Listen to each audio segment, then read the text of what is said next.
Hello, all you charismatic creatures. Baltmatrix here, and today we're taking a look at Transformers Siege Soundwave. This Voyager class figure was purchased over at Amazon.com, but it is currently available for pre-order, and actually it should be in stock at BigBadToyStore.com at the time of this recording. Now, Soundwave is a somewhat big boy, as you could see from my comparison with Prowl, but he retains that G1 aesthetic better than any of the other figures in the entire line, save for Prowl. I think Prowl is probably the closest to his original G1.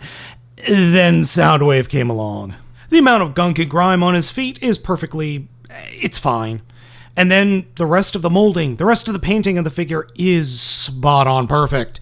The only real complaint I have is the chest. I think it's a little bit too gunky and grimy, but it definitely looks like his chest after it got punched by Twin Cast Blaster in the original Japanese cartoon. Not G1, one of the other ones. I think it was Victory, or was it Master Force? Or am I just getting old and remembering everything at the same time? In robot mode, Soundwave has his patented tape deck accessory. So we take a Ravage, slide a Ravage into place, though this is a little bit weird because there's a little bit too much space there. Close it up, and you can have a tape deck transformer. Though I have noticed with both Laserbeak and Ravage, when you put them in and close the door, it won't pop open again no matter how much you push. And my thinking is that the tape form is just a smidge too big. One very cool addition to the figure is look at the outer forearms. There are 4 square peg holes. What could they be for? Why, those peg holes are for the little tiny pegs on the bottom of Laserbeak's feet. So Soundwave can have Laserbeak sit on his arm and stay there. Though I have found the pegs on the bottom of Laserbeak's feet are just a smidge too big to actually peg into the peg holes properly. So if you turn his arm at all, Laserbeak just falls right off. As a quick aside, let's talk about Laserbeak and Ravage very quickly. Ravage is, I think, the weaker of the two, even though it looks okay. Transforming it to and from cassette mode is a pain in the butt, simply because of the way you have to just fiddle with the rear legs. Also, the overall look doesn't quite work for me. I think it's a little bit too bulky in those the hind and front quarters, as opposed to Laserbeak, who is simply delightful. I would have preferred a smaller, no visor here. Actually, the bird head as in the G1 as opposed to what we have. So I would love to see a repaint of this be Buzzsaw and then one with bird eyes be Laserbeak. That's just a complaint from me being pedantic. It's fine. Transformation for Laserbeak into cassette mode is super simple. Fold back the back part, fold up the head, fold up the wings to the sides, flip the feet up, and you are done. And then if you want to deploy his battle armor mode, flip down this peg and that's it. I would have loved there to have been maybe something else that flipped out so it could be, a gun mode, but I guess these little 2 blaster type things here on the back, which are thrusters in bird mode, would be blasters in vehicle mode, or tape mode, or whatever mode this is. Ravage, on the other hand, is a bit more complex. You have to start with folding the head up, and then fold the rear bottom legs up, take the entire rear hips, and fold them up underneath the body, fold the arms, or fold the legs down 360 degrees, and then you want to flip open the feet again. And there is a method to this madness. Then fold the front legs down and peg them into the rear legs. They're very tiny little pegs. Unfold them and fix whatever broke. Fold the front legs in, fold the back legs down, and here we have its cassette mode, or Ravage's cassette mode. I like this least. I just like Laserbeak better. To get his little armor mode, flip down the peg. There are no guns there, so you can then use him as a shield. Can I just say how creepy it is that 2 different characters from our G1 childhood are literally being used as cannon fodder in a greater battle? Yeah. Kind of creepy. But the effect is kind of cool. Soundwave comes with 3 different accessories. First, his battery missile pod, which classic G1.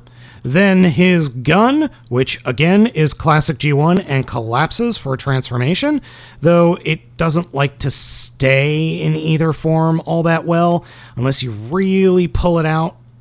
Otherwise, it's fine. And then he comes with this. And then he comes with this, which is a gun that then unfolds, and you're supposed to attach the ends of both weapons like that, and he gets... I don't know what this is supposed to be. Is it supposed to be like a bolo staff or something? Do you just, like, whack it on people's heads? Is it supposed to be a Super Soundwave bow and arrow? Because it kind of sucks. Putting that off to the side, Soundwave looks great. I love the head sculpt. I love the body. Yeah, the schmutz on the chest, whatever. I could deal with it. It works incredibly well. He's got a nice tight backpack. It's a really, really solid figure.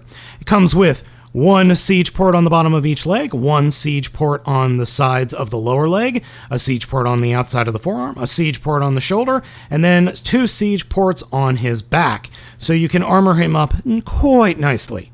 Soundwave also sports incredibly good light piping. This yellow is just beautiful. And then if you hit his head with black light, his eyes turn delicious, delicious lime green. And speaking of blacklight, if you hit his box, you could see there is a hidden mode, a hidden lamppost mode, which I can't believe aren't in the directions. They're just not there, which drives me nuts, because this is the perfect G1 callback for fans.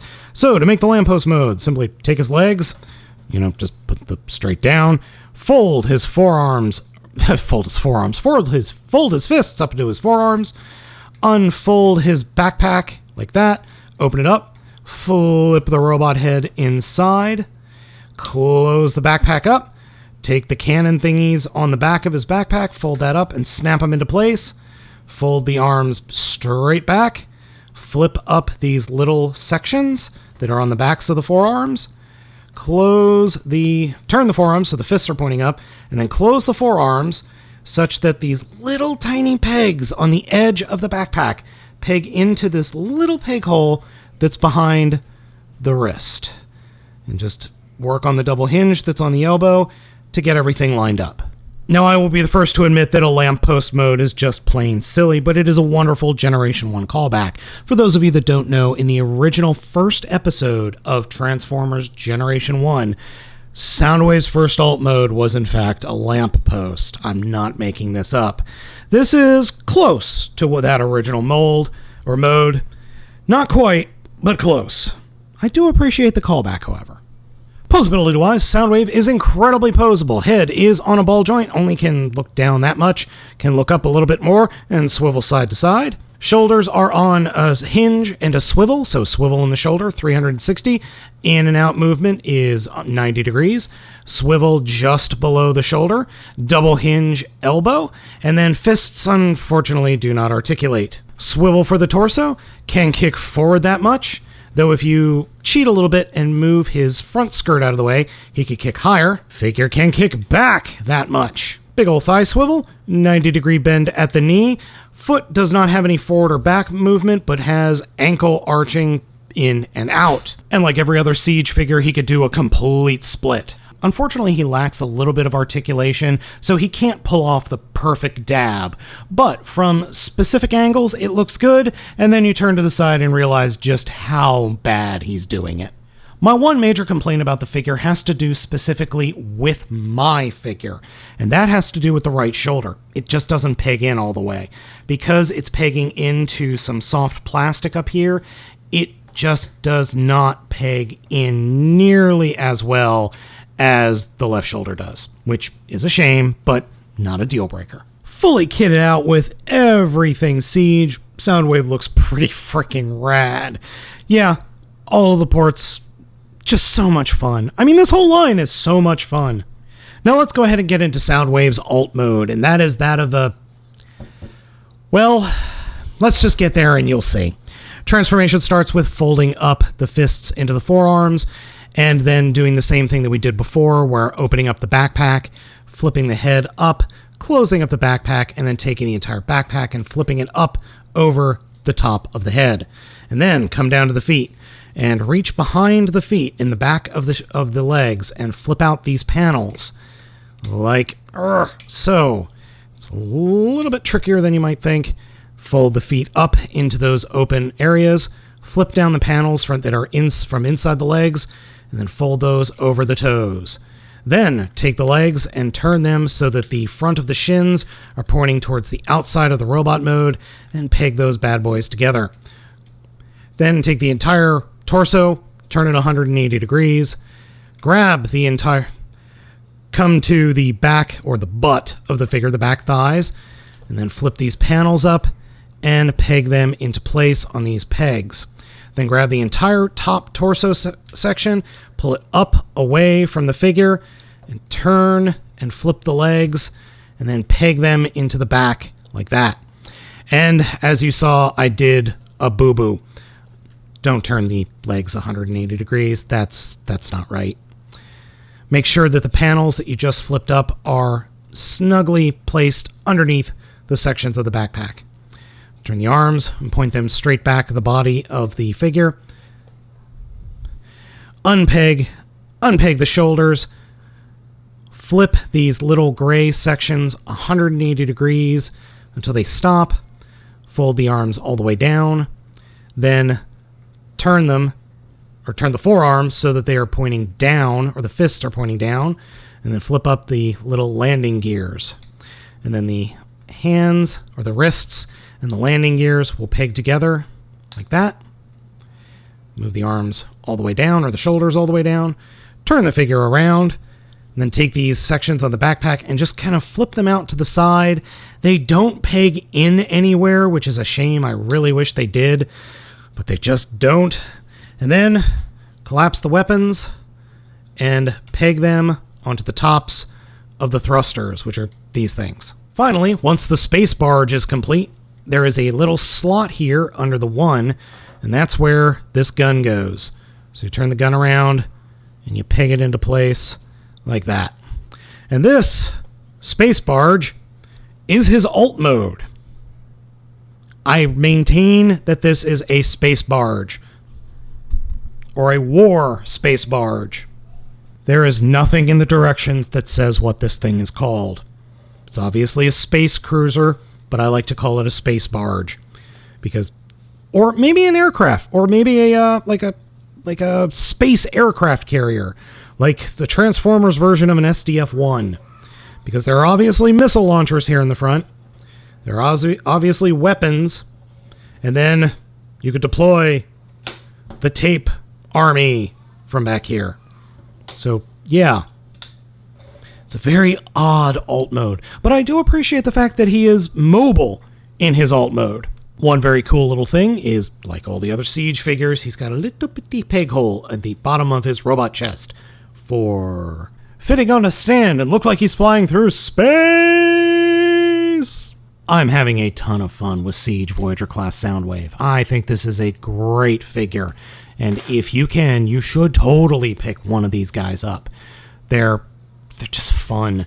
Now, should you pick this one up over Starscream? I like Starscream's alt mode better than Soundwave's, but I like the robot mode of Soundwave way more than I do Starscream. I'm not saying Starscream's bad, I just like Starscream over... Well, I'm sorry, I like Soundwave over Starscream. And I think that's just a general statement in any respect. I think Soundwave is cooler than Starscream. But in the Siege line, which Voyagers should you get? So here's my lineup of the figures that I like the best to the least in the Voyager class series. Obviously, we've got Prime at the front, followed by Soundwave, Starscream, and poor Megatron covering up the rear. Now, I'm not saying any of these figures are bad. In fact, I think Megatron is an excellent figure, but I just happen to like these three more than Megatron. As the Siege line continues to scrape the Generation 1 barrel, I'm finding that they're actually doing an incredible job, except for maybe figures like Chromia.